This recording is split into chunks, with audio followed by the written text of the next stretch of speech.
Hey, Warners, welcome to another episode of The Women Your Mother Warned You About, brought to you by Sales Gravy and salesgravy.university. Hey, if you are trying to up your game, and right now it is summertime, and we do need to up our game because we slow down in the summer, this is a good time to go take some classes at Sales Gravy University, and that's going to help you get your momentum back.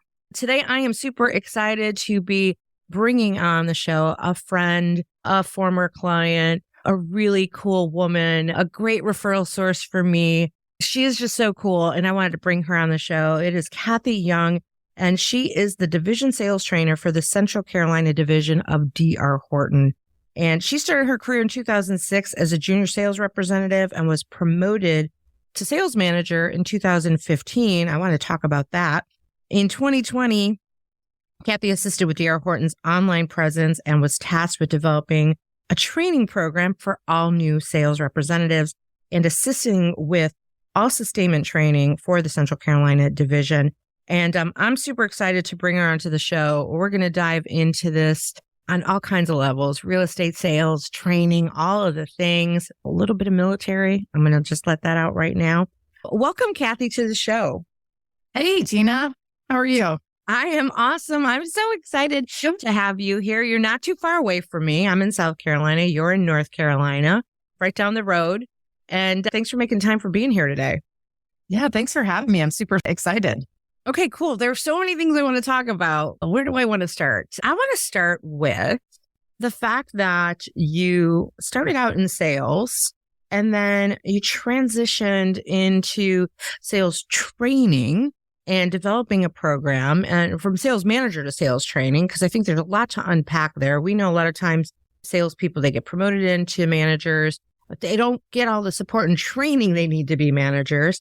And you went down that path, and then you went into creating sales training. And you and I have worked together in helping your team with that. So let's talk a little bit about, I'd like to hear more about how you got started in sales. First, let's start with that. Sure. I was exploring general brokerage. I think I was around 27 years old, and I was in the hospitality industry and also in the Army Reserves and going to school and trying to figure out what I want to do in life. And I actually met someone and we had dinner and we were just talking about general brokerage and how you get into it and the cost of getting into that. And he actually became a sales manager for DR Horton and said, "What do you think about new construction?" That was something I never even considered. At 27, I had not bought a house yet. So it was something I'd never considered. And actually, I went to go interview with DR Horton and they hired me as a junior sales representative. There was no training. I had 6 months between working at DR Horton. My 2 days off, I was also trying to acquire a real estate license because I had to have that as well to actually sell on the sales floor. So I did that for a while. And then I was also doing the Army Reserves when I had to get that in on that one weekend or those 2 weeks a year. So I just had a lot on my plate, but I finally got licensed and then I got into new home sales and I was like, this is the greatest job in the whole entire world. I love it. It was so amazing to see families move in, meet all different types of people. 2008 happened and we were like, what's going on here? So we had to kind of figure it out. I stuck through it. I stayed with the company. They've always treated me well. I've always done what they've asked and kind of just went through that and rode that roller coaster of 2008 through 2012. And then here we are, 2020, going through that as well. But I became a sales manager in 2015. They asked me to step up. I said, absolutely. I would love to learn all facets of the company. And I just said, I can do this. I've had multiple sales managers. I had to figure it out. I did not have training. I kind of just took what I learned and went out there and ran with it. And then 2020 happened. And at that point, we actually had a few more sales managers working because our division just grew so fast. Mm-hmm. And they said, what do you think about doing a training program? And I said, that has been on my list, but being a sales manager, you just don't have time to do that. You don't have time to work on it, let alone enforce it with the team. What a really great point, because we see the gap, obviously, as a training company at Sales Gravy. We see the gap that training doesn't always happen. And managers, for one, managers don't get trained necessarily. And then they're responsible for making sure that their people are trained. And then they got a coach around that, but they don't have time for that. Then there's no program for that. And it's this constant, like, weird circle going on. of just trying to keep up with that. So I think it's pretty cool that DR Horton was like, hey, let's do a training program, because you don't hear that often. What do you think was the tipping point that got them to say, let's have a training program internally? Well, we had to sit down and figure it out. And so a group of us got together and we said, okay, we think this will be beneficial for the team. A lot of them, I call them COVID agents. A lot of them just knew how to sell during COVID. They were kind of just taking orders. And we said, you know what? We know what's going to happen with the industry. We see those waves. Yeah. It's a history repeating itself. So we'll see a slowdown and a shift. And we said, okay, let's go back to the basics and kind of just starting from there, and kind of, we want to set up the agents to succeed and not just push them up there. So that was the main goal. So do you think COVID was a part of the tipping point that, okay, we don't want to go through this again. We know that they're going to become order takers because we've seen this happen in the past, and we're going to do it a little differently?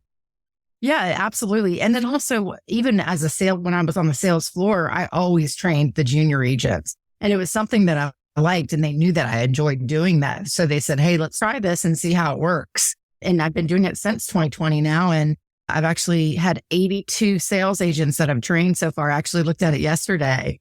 So, and with that being said, it's not a lot of turnover. It's just the mass amount of growth that we have right now. Yeah. Our territory really is spread almost up to 5 hours apart. So we have in all these different markets. And what are the markets that you guys cover? We cover from Greensboro West, almost going to Charlotte, to Greensboro East, Raleigh North, going up towards like almost close to the Virginia line. We are now in the Greenville, North Carolina market, going into New Bern, Havelock, almost to the coast. So we've got a big territory that we have to cover. And right now we've got 4 sales managers assisting with that too. And then our team alone is, I think we are at close to 90 sales agents now.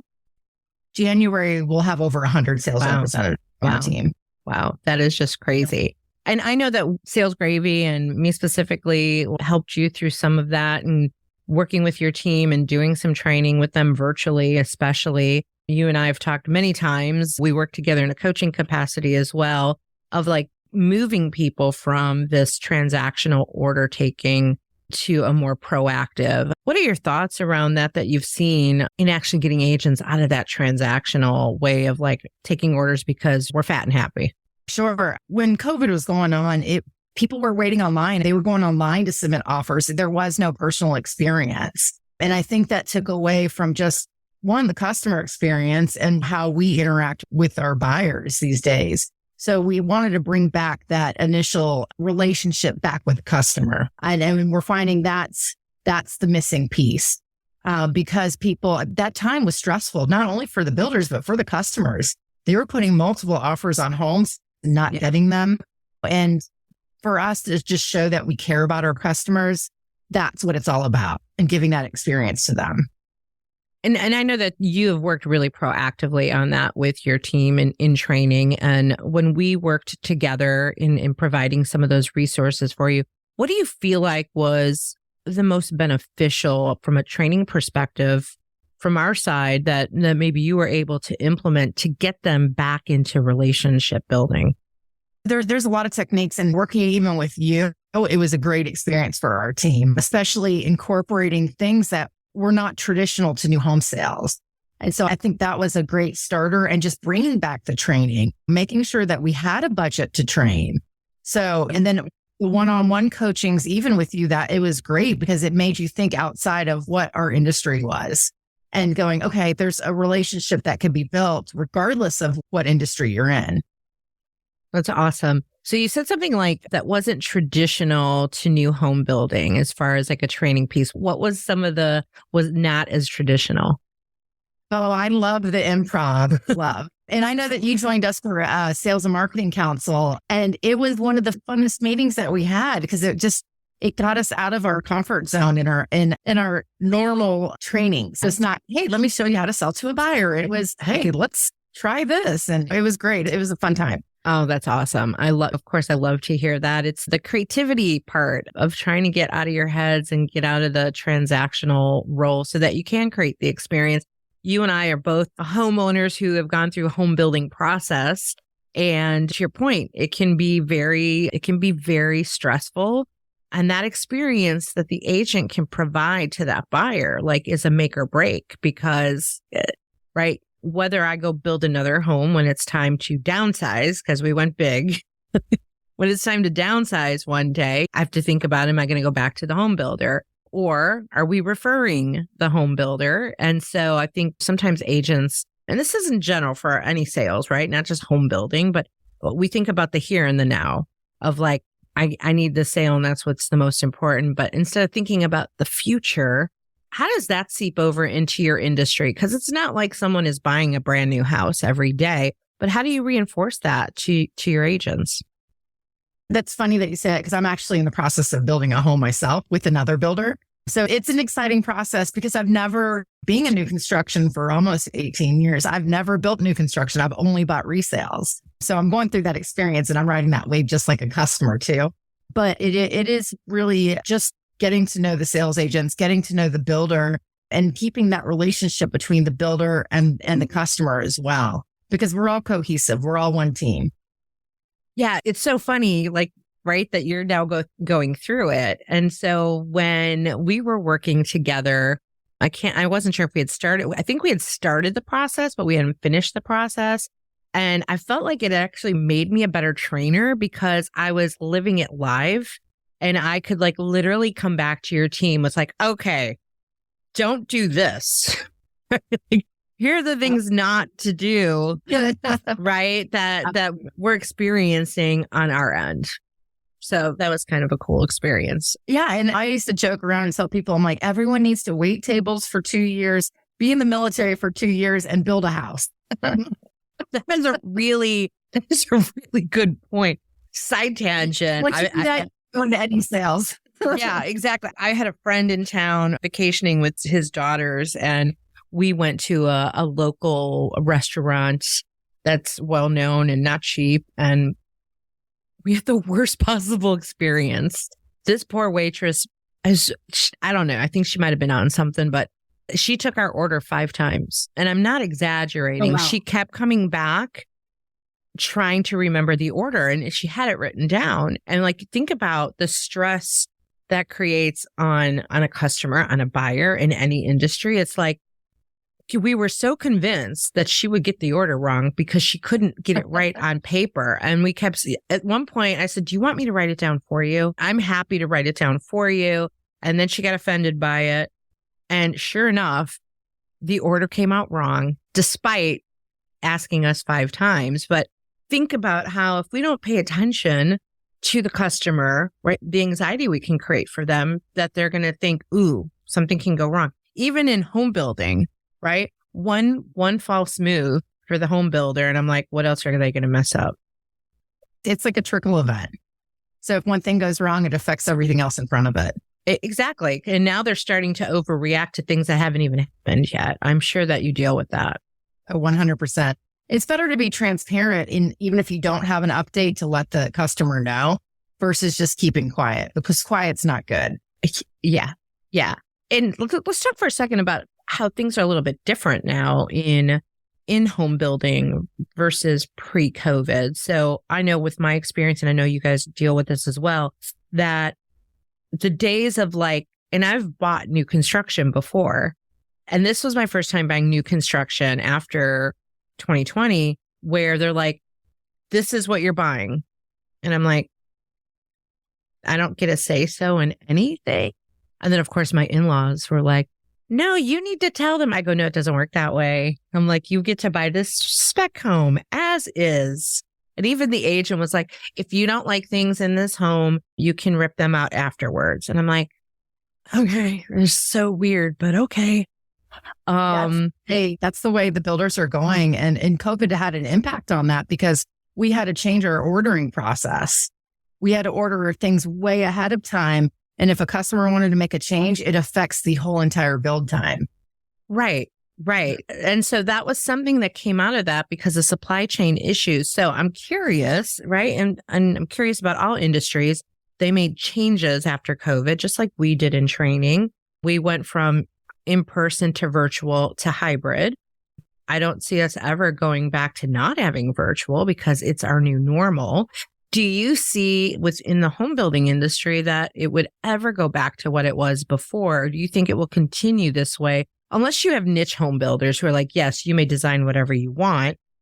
But if you're doing more mass production, will you guys continue to run this way? Me personally, I think so. For production builders, they've figured out a business model that actually is working, and it's expediting the process itself. So we can build faster. We're always trying to improve our cycle times. When you think about it, when you buy in bulk, like at Costco or something, it's always cheaper because we know that we have the consistency in our products. It's cost effective for the customer too. We do give you the house and you can make the changes after you close, like you said, and but the structure's there. Yeah. Yeah. It's interesting. So in many ways, you have a new business model, and I got to guess that kind of sitting back, the powers that be are like, oh, this is way more profitable for us. It's got to be, right? I don't know the back end of all the profits and all that. Right. I will tell you, when I was on the sales floor, we had a design center and it became a headache. One, as a sales agent, because we didn't know exactly what the customers were selecting in their homes. Yeah. And two, so we couldn't walk them and say, is this right or is this wrong? So, but now that we have the consistency, we can say, hey, this wasn't done right as being an agent on the sales floor, and say, this is this package. We know exactly what's going in it versus specific little options that the customer may have chose. It could have been wiring. And a lot of the sales agents aren't trained on the construction side of it, so they don't know. Yeah. So I got to imagine as we talk about this, I think that's probably where some of the personal touch went away, meaning when you had that kind of process and that kind of model, right, you can have more engagement with the customer because it's a longer cycle in some ways of like planning it out. And then you have that interaction, and then going to a different model of like, we're going to do these as spec. You have less interaction as a rep. So this is where that important part is like, how are they going to differentiate? How are they going to stand out? How are they going to make the difference? And I think I talked about this with you and your team back in the day of like, my experience was, all right, a spec home is a spec home is a spec home. What's going to make the difference at the end of the day is the person who's selling it to me. And the experience that they offer. 100%. It's all about communication. We train our sales agents to communicate weekly, even if they do not have an update. It could be as simple message as, I'm just checking in on you. Do you need anything from me? It could wish them a happy holiday. It doesn't have to be a construction update. It's really all about the buyer experience. You mentioned referrals. That's where your referrals are going to come from, is creating that great relationship with the customer and having that rapport with them. Yeah. And that's something that we always can improve. We all look to improve our referral base. Yeah. 100%. So you mentioned military, and I have such a passion for that. And thank you for your service. I love working with military recruiters, something I do at Sales Gravy. What got you into the military? That's a great question. But to touch on the military recruiters, they have the hardest job in the military. They have the hardest job, 100%. Really, really. Like I said, I was hospitality industry. I was looking for a way to pay for school. I actually signed up in June of 2001 because I wanted the education benefits of it. And lo and behold, September 2001 happened. I was scheduled to leave for basic training that week. So it actually got pushed off a few weeks because of all the bases shut down, just for the security purposes. But it was really to get the school benefits and then the basic training, not knowing what the world was going through because we didn't have access to TV. We would just, they were enough to put newspapers up so we could read what was going on. But in basic training, your focus is something else. Wow. That is crazy. And you were in for how long? For 8 years. I deployed in 2003 to Iraq. So I got home from my school. My school was 8 months long. I did combat documentation, so I was able to travel all over the place. And then 6 months after that, came home and had to pack my bags. Wow. It was a good experience. I met some of the most amazing people that I still stay in touch with to this day. That is so awesome. Do you think that experience prepared you for sales? 100%. Prepared me for life in general. It had to. And it just, not just necessarily being over there, but it made you more grateful for what you have and what we have. Yeah. Even in this country. I'm not going to go down that rabbit hole, Yeah. but it was just a great experience. You have a camaraderie, excuse me. I can never say that right. Between you and your fellow soldiers, they're always going to be there for you because you have their back as they're going to have yours. So it was a great experience for me. Like I said, I told you everybody needs to join the military for 2 years. And it also it showed that I'm coachable, I'm trainable. And so that also helped me with the sales side too. Yeah. Yeah. Well, I wanted to get that in there because there are a lot of recruiters that listen to this show. So I know that they will love that, to hear that everybody should join. Because right now it is hard. It is hard with enlistments. They are really struggling, and it is a really hard job as a salesperson, and it is a sales job. And it's a sales job that they didn't like raise their hand and go, hey, I want to do this. So that is a great challenge for them. Let's talk a little bit about training and how you've built this training division. What would be some advice that you could give to other companies that they don't have an internal training department and they know they need it? We all know that training and marketing are like the first things cut, but I obviously am biased. If you invest in training, it's going to have an impact eventually, not tomorrow. But what would be some advice that you could give a company that really needs the training and hasn't invested? Sure. Well, one, I also think people should invest in themselves. It doesn't have to come from the company. There's so many ways that an employee can just do things on their own. But as far as training, I lost my track of Gina. That's okay. So we're talking about advice that we could give companies on how to invest in training, whether it's hiring a training company like ours to come in, or some things that they can do internally to have a program where a leader is getting trained, the team is getting trained. Like, any thoughts that you have on that? Because you've built up a training department and not all companies have that. Sure. And I was grateful that I was on the sales floor for almost 10 years. So what I incorporated in the training program is what we did on a daily basis, and just kind of broke it down into more micro skills and would train the sales agents on, hey, let's do one thing at a time, but this is what you'll be doing throughout your time on the sales floor. Just kind of building the basic foundation for them. But as far as investing in companies, it's just, you have to make sure that your managers are going to be able to enforce it. Yeah. That was my biggest challenge, I think, is just getting out there and making sure that the sales agents were continuing to do it. Yeah. So that's a really great point and reminder. And that's something that I tell leaders all the time, especially I've gotten really good at turning around a very common objection when selling training of what's the ROI going to be? How are you going to make sure that the training sticks? And my response has always sort of been like, what are you going to do to make it stick? I'm going to be gone and it will be on you. And so I like to be super transparent about that when I'm selling training, especially. I'm like, I'm going to need you to actually make sure this happens. And so an approach that I've taken is let me also do a little bit of training and coaching for your leaders, so that I can give them the skills to reinforce this. And that's been a really good combination that's been way more effective. I absolutely agree with that. It's not just training the sales team, the leaders have to be trained too. Yeah. And they have shown, hey, let's go ahead and reinforce this. And I think planning a schedule ahead of time, even just a few months in advance, is going, okay, this is what we're going to cover, to make sure that you're not losing those touch points that you went over. Yeah. So how have you been able to help your managers and leaders to make sure that they continue to carry it forward? Well, we actually have a great leadership team here, and they are very supportive, and we meet on every single week and we talk about, hey, what's going to be the next step for whatever we're planning. And our leadership team is very supportive of us and very encouraging. So that also helps too.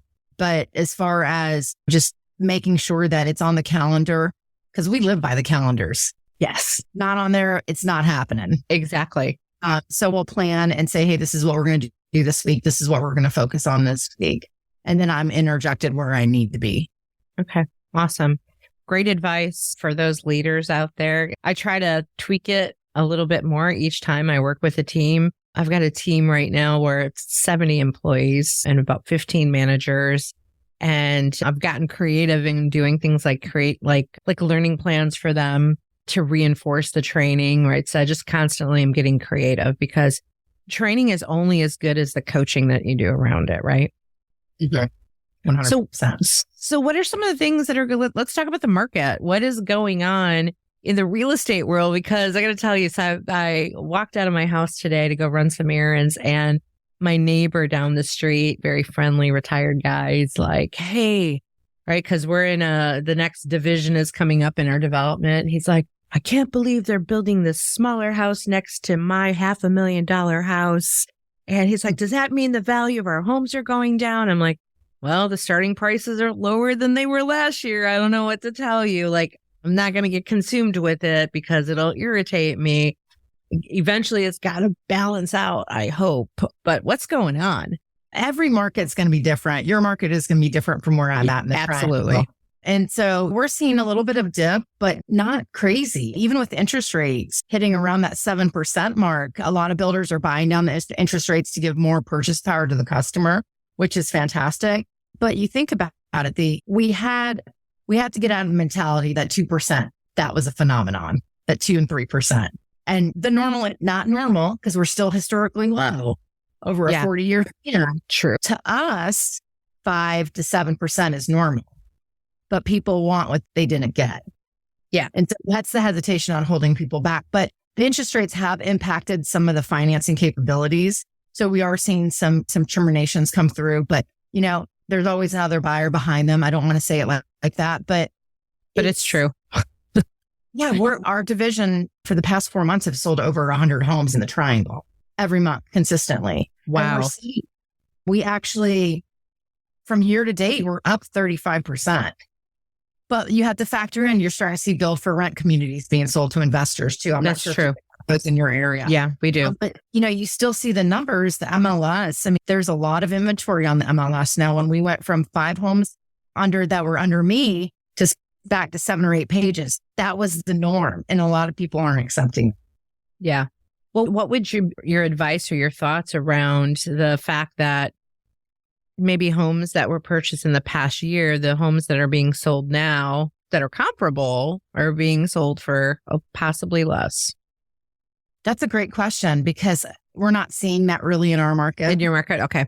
And so we're not seeing that here. The triangle is like one of the fastest growing areas in the country. Yeah, very true. We've got, there's just constant people, there's constantly people moving. I think we're the second largest city now in the state.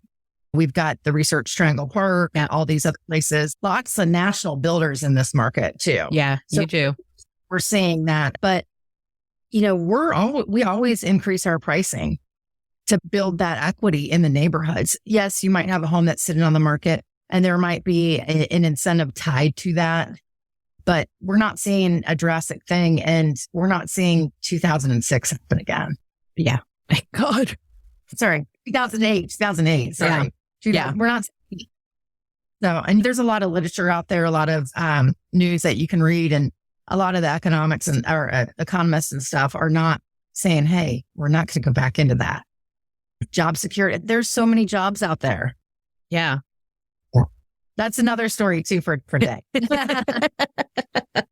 Earlier, you talked about the importance for salespeople to also invest in themselves. Mm-hmm. I'm big into this. I invest in myself a lot as far as like how to be better at my job, better in sales. What would be some suggestions that you could give to salespeople of ways to invest in themselves? Yeah, we started doing group interviews recently in the Triangle and in the Greensboro market area, and we capped them out about 15%. Or sorry, not 15%, 15 candidates per interview. It's a very time saver for us. And we get to see how they get to interact in a team environment. But one of the questions that somebody asked us, because we also do like a Q&A at the end and have the candidates ask us questions. And they said, well, I bet you've been with the company for a long time. If you could have changed anything, what would you have done? And I said, well, my 20-some-year-old self would have started investing in myself. And versus later in life and going, you know what, I should have done this a while back. Mm-hmm. What are some of the things your 20-something self would have invested in? Oh, goodness. Mentors, coaching, even some business classes. It doesn't necessarily have to be something that's directly related into my industry. Yeah. So invest in yourselves. You've heard it. You heard it here. This is a career. It's not a job. Ooh, that's a really good aha for everyone to take away too, because I think my opinion has always been, if you're just here for the paycheck, and don't get me wrong, we all need a paycheck, but if you're just here for the paycheck, I don't think you're going to work as hard or do as well because the intrinsic motivation is not there. And you have to love what you do. I loved being on the sales floor. I met some of the most amazing customers that I still have relationships with today. We've cried together. We've laughed together. I've seen them have their financial struggles and help them work through that. It's just an amazing career. And I love this. I would never have gone or done anything else. I love the military too. So that time had to end. Exactly. So you've had that time, you have this time. What are some of your aspirations, things that you're aiming for, goals that you have personally and professionally? Sure. Well, I am the only division sales trainer in DR Horton right now. And I've been helping a lot of markets just kind of get started with onboarding because I'm helping with onboarding as well. But I would love to see a team of trainees or trainers, So maybe one day that'll happen. But personally, we all can talk about the weight. I put on the COVID pounds too. I'll talk about the weight. I'm excited about building my first new home. Like I've always lived in townhomes. So I have a single family. I'm looking forward to that. I still don't have to cut the grass. That's covered under the HOA. Woohoo! Lucky you. But personally, I just want to improve myself too. I want in this industry, I want to be looked up to as like a mentor that somebody can come to me and say, hey, what would you do? Love it. Can you help me through this? So love it. Do you have any advice for people out there any advice for how you could seek a mentor? Sure. Use your resources, use your influence, ask your bosses. I'm sure that a majority of them have been in that position before. That's why they're there or they're there now where they're at. Yeah. And I think that's just a really good reminder because oftentimes I don't think people realize this, that there are people out there that will feel honored to be asked to mentor you. But you think, oh, I don't want to bother them. But again, it's sort of like sales. You don't know if you don't ask for it. And you'd be surprised if you look up to someone. I've had people come to me and say, will you mentor me? Will you coach me? And surprised me. So like out of nowhere, I'm like, oh, I didn't see that coming. So people are watching you. People are watching people that they admire. So it can't hurt to go ask them for some help. And I also think that being a leader, you should ask them too what they want, because like you said, they don't know what they don't know. So you need to put that on the radar too. Your management team should be asking them, what do you want to do? What do you want to aspire to? I'm so happy you brought that up. This is something I was working with another client on with their management team about finding out what inspires or motivates the team and not making assumptions. And we really talked about how important it was to manage people based on how they want to be managed. And that's a lot of work. But when you understand what motivates someone, people are not all motivated by the same things. And so you cannot manage or lead everybody the same exact way. You have to actually spend the time to understand them and then lead them and get the best out of them. Sure. We also use a personality assessment, comprehensive thinking, everything like that, because you said not everybody's the same. And not everyone's the same. We've got 89 agents now. They're all completely different. But if we learn how to manage them, it'll be better for the manager and for the employee. Yeah. It's a time investment and mental investment early on to do that. But if the ROI on it pays off in the long run, if you put the time and energy into it up front. You're not going to see it turn around in 30 days. No, but we are in a world that we all want a quick hit, quick results. We have been now conditioned for that versus you talk about weights, right?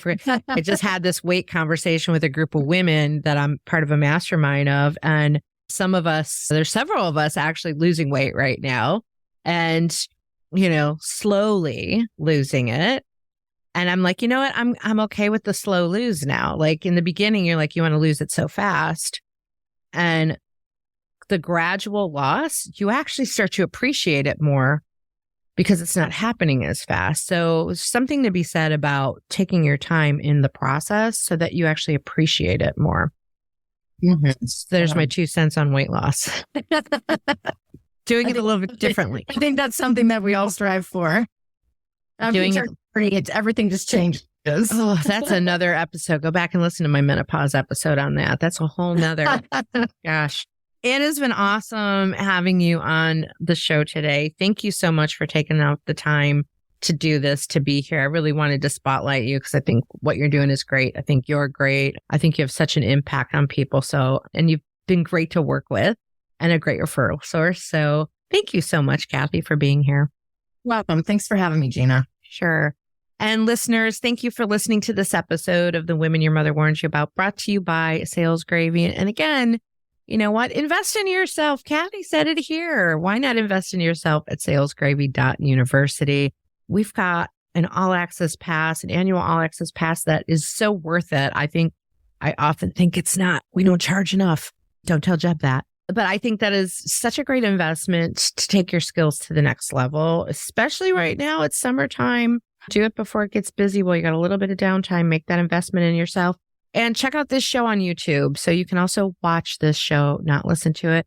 And the best thing you can do for me and this show and the sponsor, Sales Gravy, is to recommend this show. Tell people about it if you liked it, especially if you like Kathy. If you're a friend of Kathy's, you should be sharing this all over the place. So thank you so much again, listeners. Check us out at womenyourmotherwarnsyouabout.com or salesgravy.com. And we'll see you next time. Bye.